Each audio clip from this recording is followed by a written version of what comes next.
నమస్కారం KNR news కి స్వాగతం। నా పేరు ఉషా। ముందుగా ముఖ్యాంశాలు।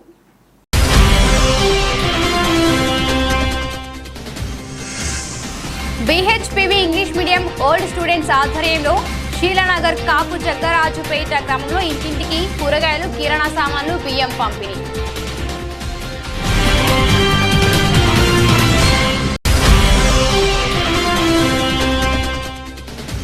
గాజువాక 64వ వార్డ్ గంగవరం గ్రామంలో ఉన్న ఎన్టీఆర్ కుడి వద్ద గంగవరం టీడీపీ నాయకుల ఆధ్వర్యంలో గాజువాక ఎమ్మెల్యే పల్లా శ్రీనివాసరావు జన్మదిన వేడుకలు।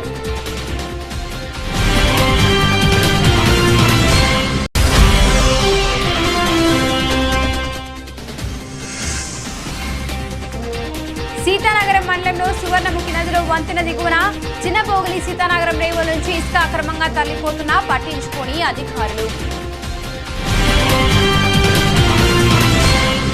లాక్డౌన్ సమయంలో పనులు లేక ఇబ్బందులు పడుతున్న పేద, మధ్యతరగతి, సాధారణ ప్రజల యొక్క మార్చ్, ఏప్రిల్ నెలలోని విద్యుత్ బిల్లులను రాష్ట్ర ప్రభుత్వం పూర్తిగా మాఫీ చేయాలని తెలుగుదేశం పార్టీ మహిళా నాయకులు పోలారపు వరలక్ష్మి, శంకర్ల పద్మాలత, అర్రేపు లలిత డిమాండ్ చేశారు।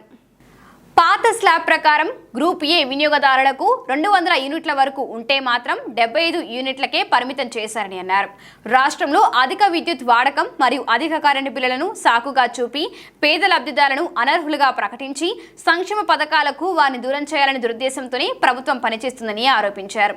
2 నెలల కరెంటు బిల్లులను ఒకేసారి చూపించడం వలన టారిఫ్ పెరిగి స్లాబ్ రేట్లు పెరిగి అధికంగా విద్యుత్ బిల్లులు వస్తున్నాయని అన్నారు।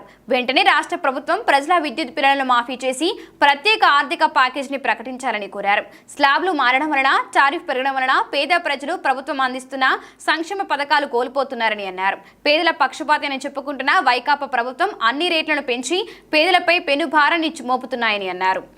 స్లాబ్ రేట్ మారిపోయి టారిఫ్ ఎక్కువైపోయి కరెంటు బిల్లు చాలా విపరీతంగా వస్తున్నాయి। 100 రూపాయలు వచ్చే కరెంటు బిల్లు 1000 రూపాయలకి వెళ్ళిపోతుంది। అంతేకాకుండా ఈ కరెంటు బిల్లు ఎక్కువ రావడం వలన గవర్నమెంట్ అందించే సంక్షేమ పథకాలు కూడా ప్రజలందరూ దూరం అవుతున్నారు। ఈ కరెంటు బిల్లు కారణంగా చూపించి పెన్షన్ని రద్దు చేస్తున్నారు, అలాగే అమ్మఒడి పథకానికి కూడా అనర్హులు అని చెప్పేసి చెప్పడం జరుగుతుంది। అందువల్ల గవర్నమెంట్ వరకు మా విన్నపం ఏంటంటే ఈ పేద వర్గాలకు సంబంధించి మార్చి, ఏప్రిల్ నెల బిల్లు ఏదైతే ఉందో దాన్ని మాఫీ చేసి ప్రత్యేక ఆర్థిక ప్యాకేజీని ప్రకటించాలని కోరుకుంటున్నాం। అదేవిధంగా ఇప్పుడు గవర్నమెంట్ అందించే పథకాలు కూడా ప్రజలందరినీ అర్హులుగా చూడాలని కోరుకుంటున్నాం। గాజువాక 64వ వార్డ్ గంగవరం గ్రామంలో ఉన్న ఎన్టీఆర్ కుడిలి వద్ద గంగవరం టీడీపీ నాయకులు ఆధ్వర్యంలో గాజువాక మాజీ ఎమ్మెల్యే పల్లా శ్రీనివాసరావు జన్మదిన వేడుకలను కేక్ కట్ చేసి ఘనంగా నిర్వహించారు। ఈ కార్యక్రమంలో టీడీపీ నాయకులు కారి దానయ్య, గరికిన మాసేను మాట్లాడుతూ ముందుగా పల్లా శ్రీనివాసరావుకి జన్మదిన శుభాకాంక్షలని, ఆయన మంచి వ్యక్తిత్వం ఉన్న మనిషి అని, ఆయన ఎమ్మెల్యేగా ఉన్న సమయంలో అనేక అభివృద్ధి పనులు చేపట్టారని అన్నారు। అలాగే ఈ రోజు మా గంగవరం టీడీపీ నాయకుల ఆధ్వర్యంలో పలు పేద ప్రజలకు పండ్లు అందజేశామని, అలాగే అందరికీ మజ్జిగ పంపిణీ చేశామని అన్నారు। ఈ కార్యక్రమంలో గంగవరం టీడీపీ నాయకులు, కార్యకర్తలు అధిక సంఖ్యలో పాల్గొన్నారు।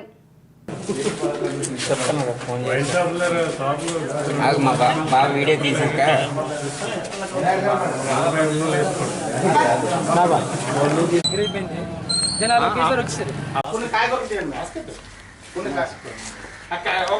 కేక్ వచ్చేసినప్పుడే పేస్ట్ ఉమ్ముతుంది, చిన్న పేస్ట్ డిమ్ చేసి అంతే మా పేస్ట్ పార్టీకి వస్తే పెడతాను అనిగా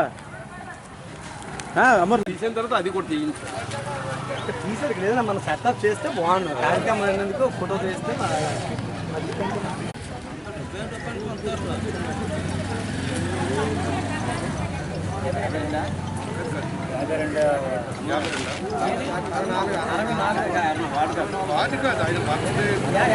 మాజీ శాసనసభ్యులు శ్రీ పల్లా శ్రీనివాస్ గారికి 52వ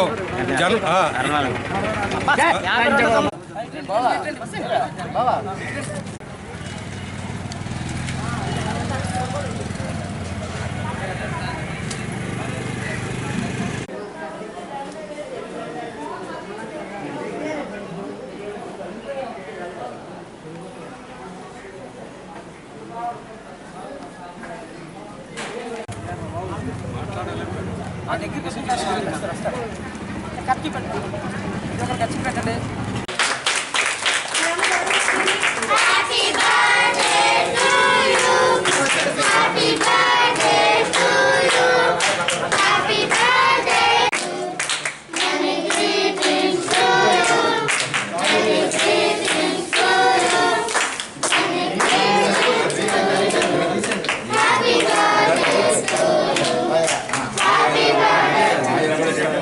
64వ వార్డులో మన గాజువాక మాజీ శాసనసభ్యులు పల్లా శ్రీనివాసరావు గారు 52వ పుట్టినరోజు శుభాకాంక్షలు తెలియజేసుకుంటూ ఈరోజు కరోనా కారణంగా ఊర్లో పేదవాళ్ళు అందరూ కలిసి పళ్ళు పలహారాలు అలాగే మజ్జిగ కార్యక్రమం చేయడం జరిగింది కాబట్టి నెక్స్ట్ రాబోయే ఎలక్షన్లో టీడీపీ మంచి కంచుకట్టుగా నిలవాలని ఆశిస్తూ అలాగే పల్లా శ్రీనివాసరావు వాళ్ళ ఫ్యామిలీ అందరూ కలిసి ఆరోగ్యాలతో అష్టైశ్వర్యాలతో కలకాలం వర్ధలాలని కోరుకుంటూ ఈరోజు ప్రతి ఒక్కరు కూడా ఈ కరోనా కారణంగా లాంగ్ డిస్టెన్స్ పాటిస్తూ ప్రతి ఒక్కరు ఈ యొక్క కార్యక్రమంలో పాలు పంచుకునేందుకు ప్రత్యేకమైన అభినందనలు తెలియజేసుకుంటూ సెలవు తీసుకుంటున్నాను.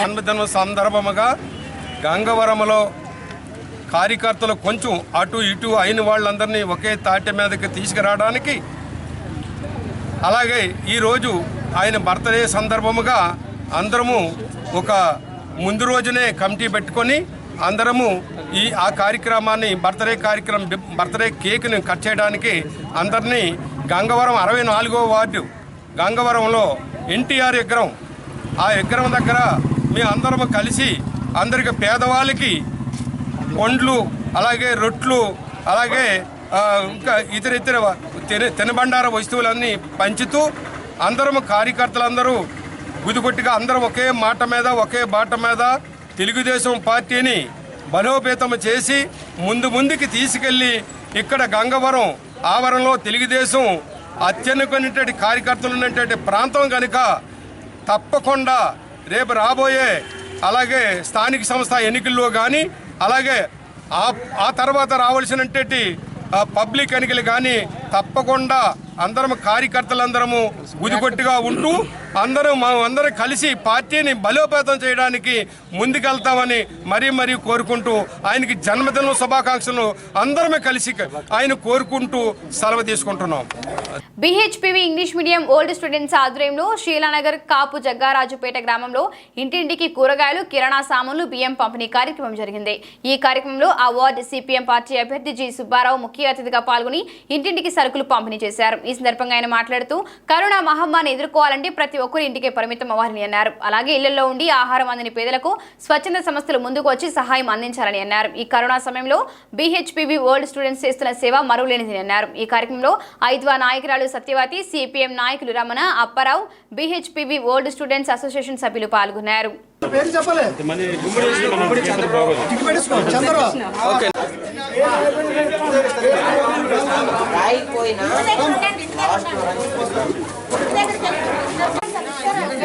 ఎవరింటి వస్తే మీరు వెళ్ళిపోండి. ఎవరైనా ఇక్కడ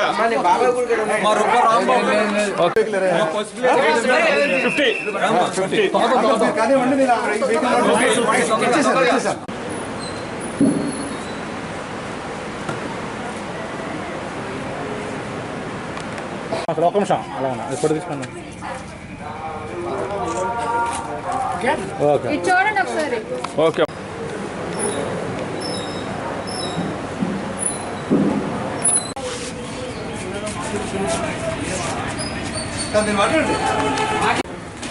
ఈ కోవిడ్ వ్యాధి వల్ల ప్రజలు చాలా భయంకరంగా ఉన్నారు. ప్రాణాలకి గాయం పరిస్థితి ఏర్పడింది. దానివల్ల ఏంటంటే సోషల్ డిస్టెన్స్ మెయింటైన్ చేయాలి, ఎవరో డ్యూటీలు చేయకూడదు, ఇళ్ళకే పరిమితం కావాలనే ఆంక్షలు ఏవైతే ఉన్నాయో ప్రాణ భయంతో ప్రజలతో కూడా ఇళ్ళకే కట్టుబడి ఉన్నారు. పేద ప్రజానీకం ఎవరైతే ఉన్నారో ఆ పేద ప్రజానీకానికి పనులు లేక మరి ప్రభుత్వ సహకారం సంపూర్ణ అందన్న పరిస్థితుల్లో వాళ్ళు ఎలా బతకాలి, కరోనా కంటే ఆకలి పెద్ద ప్రమాదంగా మారే పరిస్థితి ఏర్పడింది.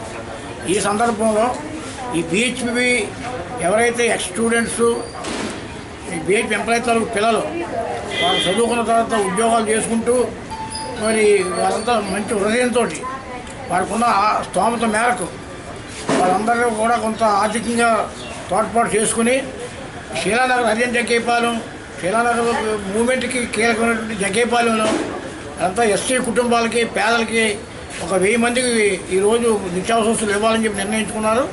ఆ రకంగా ఆ కాలనీకి ప్రతి ఇంటికి వెళ్ళి అందజేసేదానికి వాళ్ళు చేసే కృషికి ప్రత్యేకంగా ధన్యవాదాలు.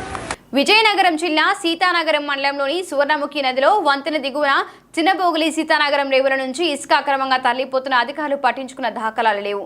ఇసుక తరలించడానికి మైన్స్ శాఖ అధికారులు, పంచాయతీ కార్యదర్శులకు, గ్రామ వాలంటీర్లకు పూర్తి బాధ్యతలు అప్పగించినా పట్టించుకోకుండా వ్యవహరిస్తున్నారు. ఈ నేపథ్యంలో ఎటువంటి రుసుము చెల్లించకుండా రాత్రిపూట ట్రాక్టర్లతో ఇసుక తరలిస్తున్నారు. పగటిపూట నాటు బండ్లతో అనధికారికంగా రామవరం వెంకంపేట చుట్టుపక్కల గ్రామస్తులు వారు బొబ్బిలి ఇసుక తరలిస్తున్న అధికారులు ఎవరు పట్టించుకున్న దాఖలాలు లేవు. దీంతో ఆ ప్రదేశం గోతులుగా ఏర్పడడంతో జనావాస తిరిగే ప్రాంతం అవడంతో ఎప్పుడు ఏమి సంభవించునని స్థానికులు భయపడుతున్నారు. ఇలా అనధికారికంగా ఇసుక ఎందుకు తీసుకువెళ్తున్నారని స్థానికులు అడిగితే మీరు ఎవరికి చెబితే మాకేంటని ఎదురు తిరుగుతున్నారని స్థానికులు అంటున్నారు. రోజుకి కొన్ని క్యూబిక్ మీటర్లు ఇసుక అనధికారికంగా తరలిపోతున్నా ఏ అధికారి పట్టించుకోకపోవడంతో ప్రభుత్వానికి వచ్చిన ఆదాయాన్ని అధికారులే రానియకుండా చేస్తున్నారని నిపుణులు అంటున్నారు.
రండి మనం ఎక్కడ ఉండడానికి చోటు లేదు. బట్టలు సాకులు ఇంటోళ్ళు మేము, మాకు మగ దిక్కు లేదు. మగ దిక్కు లేకుండా మరి అలాగే గుడ్డ గుంజుకుని ఆ గుడ్ల మీద బతికినోళ్ళమండి. బట్టలు ఇష్టం పెట్టేస్తుంటారని మేము అడిగితే మా మీద కలబడుతుంటారండి. పట్టడం మానుకుంటుండ్రు, రాత్రి పగలు అనుకుని పెట్టేస్తుండ్రు. బళ్ళోళ్ళు వస్తుండ్రు, తాటరోళ్ళు వస్తుండ్రు. తాటరోళ్ళు పెడితే మీకేటి బాధ, మాది మా పట్టుకుంటాం, మీకు ఒక్కరికేటి ఒక్కని అంటారు. అదే మా మడిగమంటే ఆడోళ్ళ మీద కలబడతారు. మా ఊరు నాయలు కూడా చెప్పినా తినరు. బుర్రల మీద మోసుకెళ్ళితోనే ఒకళ్ళు బయటతో పెట్టేస్తారు. మాకు తిడితే ఈ వేసుకో మూటలు మోసిన తిడతారండి. ఈ నాయలు ఎలా పెట్టేస్తాను రైతు వాళ్ళు ఏ ఊరైనా అంటారు కాదు, మేము అలాగే పడతాము ఏమైనా అంటే వాళ్ళు మొక్కలు పడతారు. మీకే వేసుకోకుండా మోకేసుకోకనేదో మేము ఇల్లు మానేస్తున్నాం, మేము పొల్లు మానేస్తున్నాం, మీ ఇల్లు కొట్టుకోవడం మానేస్తున్నాం, మీరు గొడ్లు పట్టడానికి చోటు ఉంటే ఆయన అంటారు. ఇక మరి దానికి మీ నాయలు మీరు ఏడు చేస్తారు చెయ్యండి.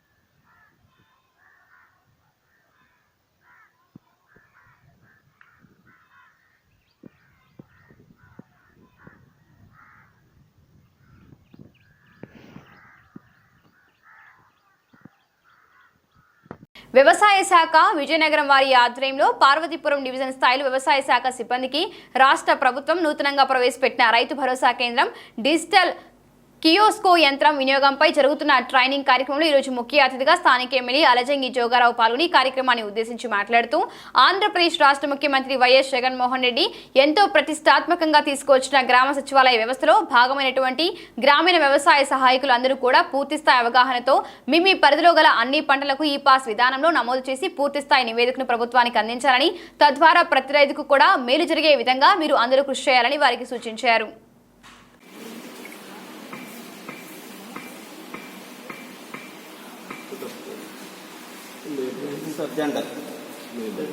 మెయిల్ తర్వాత అడ్రస్ మెయిల్ కంప్లీట్ కావాలి.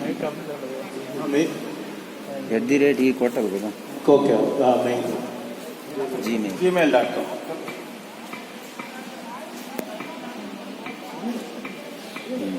జనరల్ అయిపోయింది. అది అడ్రస్ కోడ్ మీరు కొట్టండి సార్. ఏ విలేజ్ పిన్ కోడ్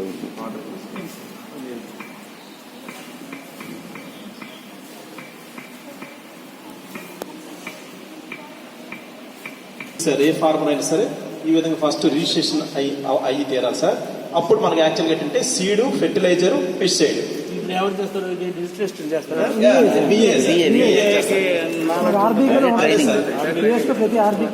ఇప్పుడు యాక్చువల్గా ఫెర్టిలైజర్ సీడ్ సార్. సీడ్ లో మనకి ఇలాగ ఏది కావాలంటే అది. సపోజ్ ఇప్పుడు చూడండి సార్, చూడండి ఇక్కడ చూడండి సార్, రాగి కదా ఇక్కడ ఆకుంటారు సార్. ఏర్పాటు చేసి నోటిఫికేషన్ చేసిన 14 రోజుల్లో ఉద్యోగం ఇచ్చిన ఘనత ఈ ప్రభుత్వాన్ని మీరు అందరికీ తెలిసిన విషయమే.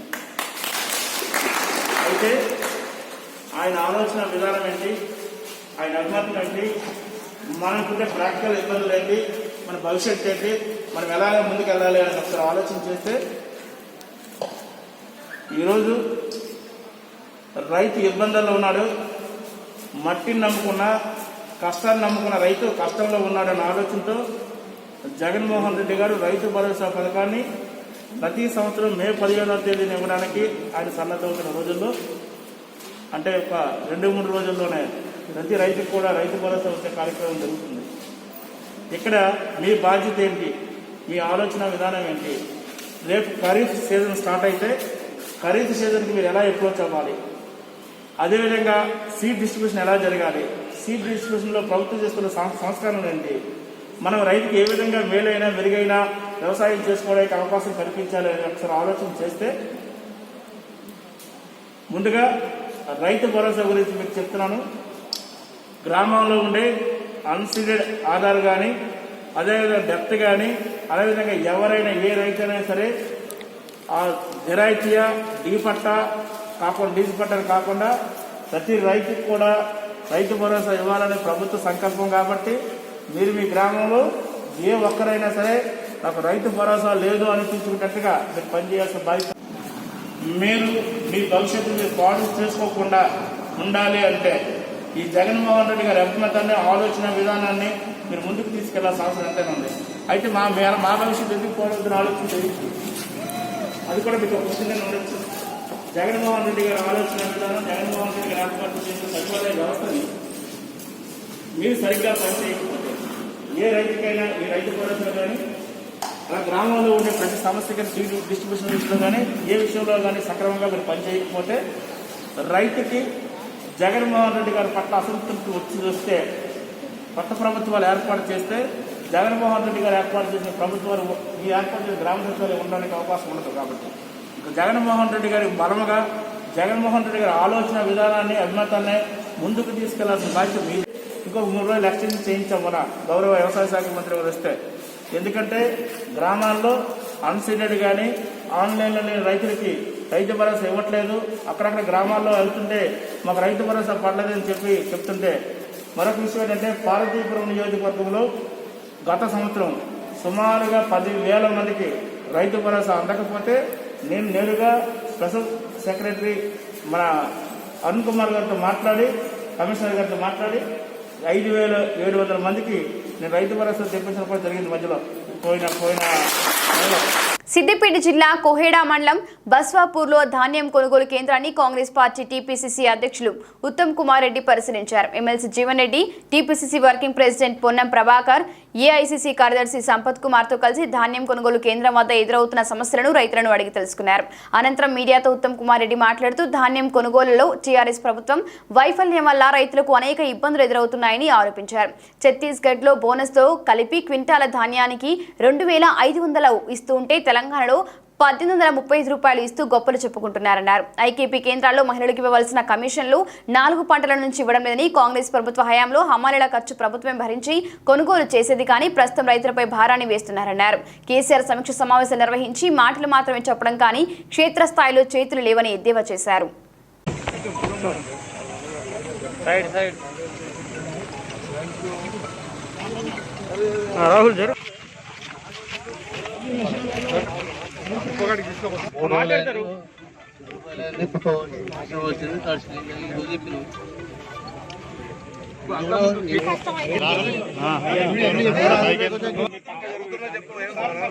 ఆ పోయిన వాళ్ళ పైసలు ఎప్పుడు వస్తాయో కూడా తెలియదు. ఇప్పటి వరకు ఎవరికి వల్లేదు. ఇంకా ఓన్లీ దాని మీద ఆధారపడి బతికే వాళ్ళు అందరం మేము ఈ 3 తరాల నుంచి మా వాళ్ళు దెబ్బలు తిన్నారు. ఏంటంటే దేశంలో చాలా రాష్ట్రాల్లో తెలంగాణ కంటే చాలా మెరుగ్గా ఇప్పుడు ప్రొక్యూర్మెంట్ జరుగుతుంది. ఉదాహరణకి పక్కనున్న ఛత్తీస్గఢ్ రాష్ట్రంలో ఇదే వరి ధాన్యం ఇక్కడ 1800 రూపాయలు వస్తే ఆడ రాష్ట్ర ప్రభుత్వం కొంత బోనస్ వాళ్ళ స్టేట్ గవర్నమెంట్ బడ్జెట్ నుంచి ఇచ్చి వాళ్ళు 2500కి ప్రొక్యూర్ చేస్తారు. టీఆర్ఎస్ ప్రభుత్వం ₹1 బోనస్ కూడా వాళ్ళ సొంతంగా ఈ బడ్జెట్ ఏమీ కేటాయించడం లేదు. ఈ వడ్లు కొని కస్టమ్ బిల్లు చేయించి ఎఫ్సిఐకి పెడితే మొత్తం అమౌంట్ కేంద్ర ప్రభుత్వం ఇచ్చేదే. ఈ పద్ధతి ప్రొసీజర్ అనేక సంవత్సరాల వైఫల్యం వల్ల ఈ వరి ధాన్యం కొనుగోలు విషయం చాలా స్లోగా జరుగుతుంది. గుంటూరు జిల్లా గురజాల ఎక్సైజ్ పోలీస్ స్టేషన్ ఆవరణలో ఏర్పాటు చేసిన విలేకరుల సమావేశంలో ఎక్సైజ్ సిఐ దేవర శ్రీనివాసరావు మీడియాతో మాట్లాడుతూ తెలంగాణ రాష్ట్రం నుంచి ఆంధ్రప్రదేశ్ రాష్ట్రానికి నదీ పరివాహక ప్రాంతం నుంచి అక్రమంగా మద్యం తరలిస్తున్న కొందరు వ్యక్తులను అరెస్టు చేసినట్లు గురజాల ఎక్సైజ్ సిఐ దేవర శ్రీనివాసరావు మీడియాకు వివరించారు. వారి వద్ద నుంచి అక్రమంగా తరలిస్తున్న మద్యం బాటిళ్లను స్వాధీనం చేసుకున్నట్లు తెలిపారు.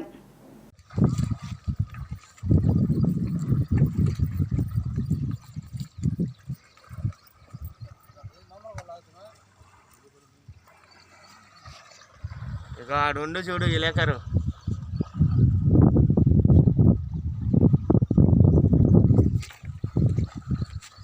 సిబ్బంది చేసిన దాడుల్లో 13 మంది ముద్దాయిలు అరెస్ట్ చేయబడ్డారు. 160 బాటిల్స్ స్వాధీనం చేసుకోవడం జరిగినది. 2 బైకులు స్వాధీనం చేసుకోబడినది. ఈ రైడ్స్ చేస్తున్న క్రమంలో మేము పరిశీలించగా కృష్ణానది పరివాహక ప్రాంతం మొత్తం కూడా ఎండిపోయి ఉండటం వలన అటు నుంచి చాలా సులువుగా తీసుకురావడానికి అవకాశం ఉంది. మేము రెగ్యులర్గా దాడులు చేస్తాం. ఈ దాడిలో దొరికిన వారిని కఠినంగా శిక్షిస్తాం. తెలంగాణ వైపు నుంచి ఎలాంటి మద్యం కానీ సారాయి కానీ తీసుకురావటం అనేది చట్టరీత్యా నేరం. అసలు మద్యం అనేది పర్మిట్ లేకుండా ఎవరు కలిగి ఉన్నా కానీ నేరం. దాని మీద కఠిన చర్యలు తీసుకుంటాము. ఇంకా ఈ ప్రాంతం అంతా ఎడారి ప్రాంతం అయింది కాబట్టి ఎండల వల్ల నది పరివాహక ప్రాంతం ఎండిపోయింది కాబట్టి మా హైయర్ అఫీషియల్స్ డీసీ గారు ఈఎస్ గారి దృష్టికి తీసుకెళ్ళి సిబ్బందిని అదనంగా కోరుతాం, సమర్థవంతంగా చేస్తాం. ఇందు మూలంగా మీకు తెలియజేయింది అనగా మద్యము పర్మిషన్ లేకుండా కలిగి ఉండటం అనేది నేరము. ఏ ఒక్క బాటిల్ తెలంగాణ నుంచి తీసుకొచ్చి గుంటూరు జిల్లా మాచర్ల పట్టణంలోని కొన్ని రోజులుగా నిరుపేద ప్రజలకు నిత్యావసర సరుకులు పంపిణీ చేస్తున్న ఆంధ్రప్రభ తెలుగు దినపత్రిక ఆర్సీ ఇన్ఛార్జ్ పీవీఆర్ని ఆదర్శంగా తీసుకుని కృష్ణవేణి టాలెంట్ స్కూల్ ఆధ్వర్యంలో 50 మంది ఉపాధ్యాయులు కలిసి తమ వంతుగా నిత్యావసర సరుకులు సమకూర్చి మాచర్ల పట్టణంలోని పూర్తిగా ఆకలి బాధతో ఇబ్బందులు పడుతున్న వారికి కూరగాయలు నిత్యావసర సరుకులు పంపిణీ చేస్తున్నట్లు మీడియాకు వివరించారు.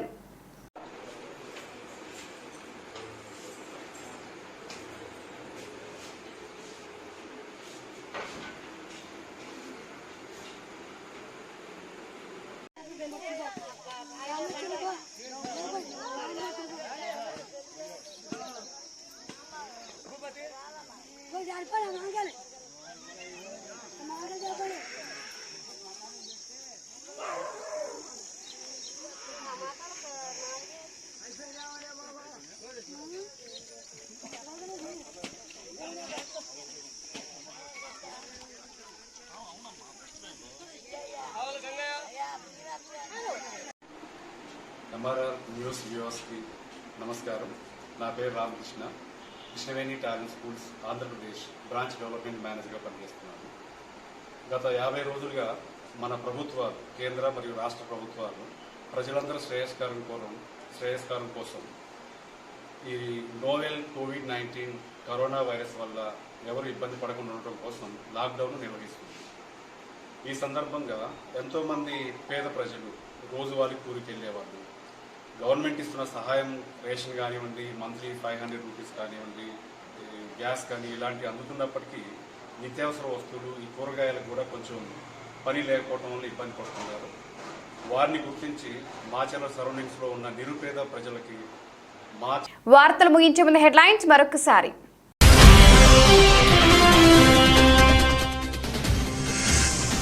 BHPV English medium old students ఆధ్వర్యంలో శీలానగర్ కాపు జగ్గరాజుపేట గ్రామంలో ఇంటింటికి కూరగాయలు, కిరాణా సామాన్లు, బియ్యం పంపిణీ.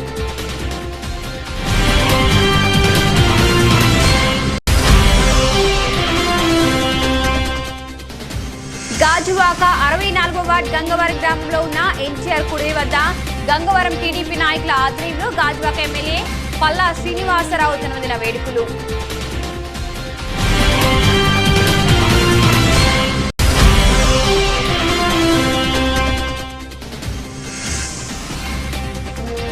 సీతానగరం మండలంలో సువర్ణముఖి నదిలో వంతెన దిగువన చిన్నపోగలి సీతానగరం రేవుల నుంచి ఇసుక అక్రమంగా తరలిపోతున్నా పట్టించుకొని అధికారులు.